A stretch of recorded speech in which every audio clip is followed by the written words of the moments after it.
Hi, Robert Michon. I'm here with Steve Gordon from Steve Gordon Marketing. He's going to be releasing a book called Unstoppable Referrals, and I thought we'd get a sneak peek at some of the topics it covers. I've seen a lot of material on referral-based marketing and how to generate referrals and how to increase or induce referrals, and I wanted to talk to an expert who's actually been there and done that, and also presents a useful approach to getting and maximizing the amount of referrals that you get in your business. So Steve, I've got a bio sheet here, but I think what I'm going to allow you to do is just introduce yourself and tell us a little bit about, number one, what's your background and what basically qualifies you as an expert on referral type marketing. Sure. Well, I started my business career with an engineering consulting firm right out of college, and selling at that point consulting services to land developers. The technical stuff was like the last thing they wanted to spend money on. It wasn't sexy. It didn't make them money. It's just one of those things they had to have.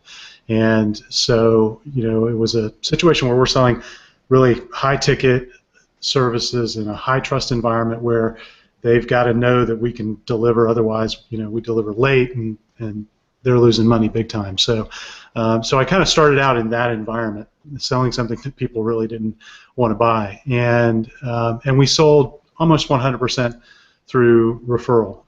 Did no advertising, and we thought, oh, this is great. Where the phone rings when it rings. Some days it does, some days it doesn't. We get but we get enough referrals to grow the business, and we grew the business for the first couple of years at a pretty good rate. But we pretty quickly realized that wasn't enough, because when the phone didn't ring, because we weren't doing anything to make referrals happen, it could get a little scary.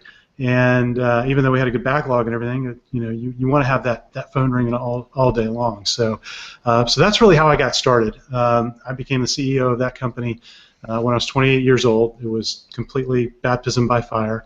And ran that company for 12 years.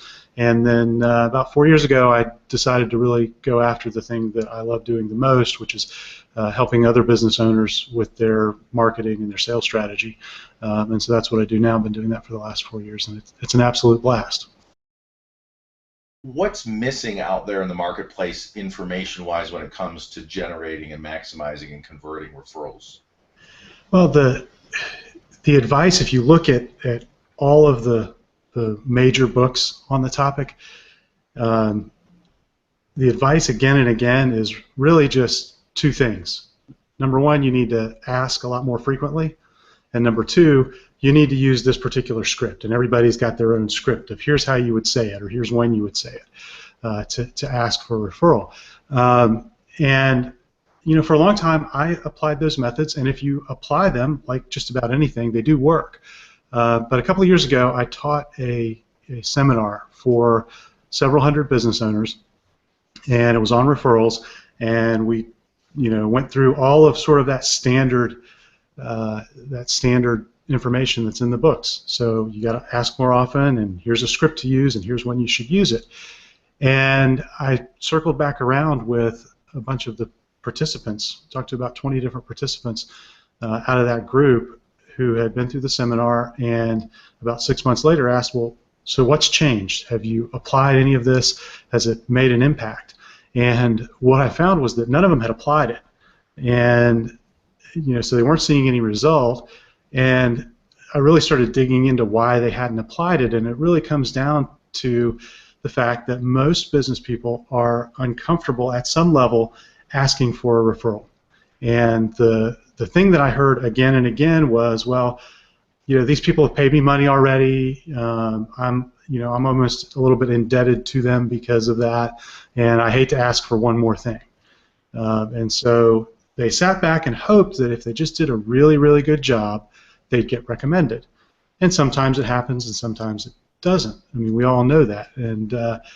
And so I started really thinking through how can we change this dynamic with referrals, because if you've got a majority of business owners that don't have a system in place, and every study out there, in fact, the latest research I saw was a couple of years ago from John Jantz, who wrote the book Referral Engine, and he polled several thousand business owners, and 63% of them said, yeah, we get the majority of our business from referral.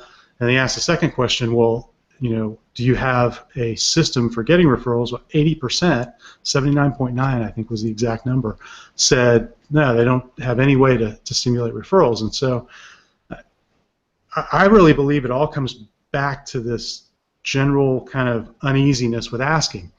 And that uneasiness comes from really the fact that with every referral, so Robert, if you're going to refer me to someone, to a good friend of yours, a good colleague, you're sending that colleague into a sales meeting with me.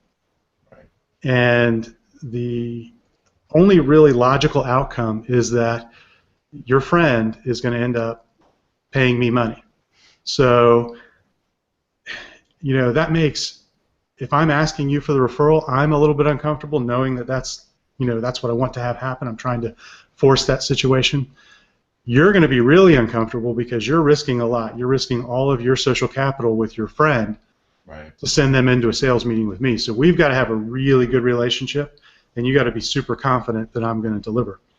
One thing I'd like to add to that is it's forced, and it's coming from the wrong side of the equation to some degree, and you described it aptly in your book. The problem with the conventional approach to referrals is, one, well, amongst other things, it's about getting, not necessarily giving, but most importantly, you're asking for referrals, and if they do want to give you a referral, they feel obligated to do so to some degree, but there's no telling whether or not that person being referred is even ready to do business or even have a conversation with you for that matter. Do you want to talk a little bit more about that? Yeah, well, and that's one of the big reasons that people don't get more referrals, because and we have to separate out here. So if somebody's listening to this and they're in a highly transactional business where there's not a lot of money at stake with each transaction, this stuff still applies, but it's not as necessary, because if I'm recommending a restaurant to you and you go and have a bad meal, neither one of us loses a whole lot. Wow. So we're really talking about how to apply this in high dollar sales and in really high trust environments. And what you've got going on in those situations is this, you've got a situation where you have to know as the referrer whether or not the friend that you're going to refer has a need. Well, in some of these cases, the types of purchases that would be referred are pretty private things that you may not have knowledge. So I work with a lot of financial advisors who sell life insurance and annuities and things like that. I don't know whether or not very many, if any, of my friends, relatives, whomever, have a need for that right now. It's a pretty personal thing. Right.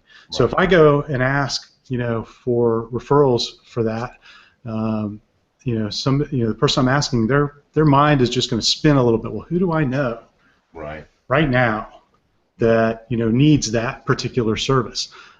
Same thing applies to consulting, usually any type of professional services. And so it makes it really difficult for the person that you're asking to come up with a name. It's a limitation of the current model. It is, and the other thing is that also it forces the person who's a valued client of yours into a salesperson's role, essentially cold calling on your behalf. Sure. And you mentioned, especially if it's a personal or high trust type environment, you don't have those conversations on a regular basis. So you've placed a valued client in a position where you're asking them for a referral, they're racking their brains trying to help you, and now they're force feeding somebody else into a funnel that may or may not fit. Exactly.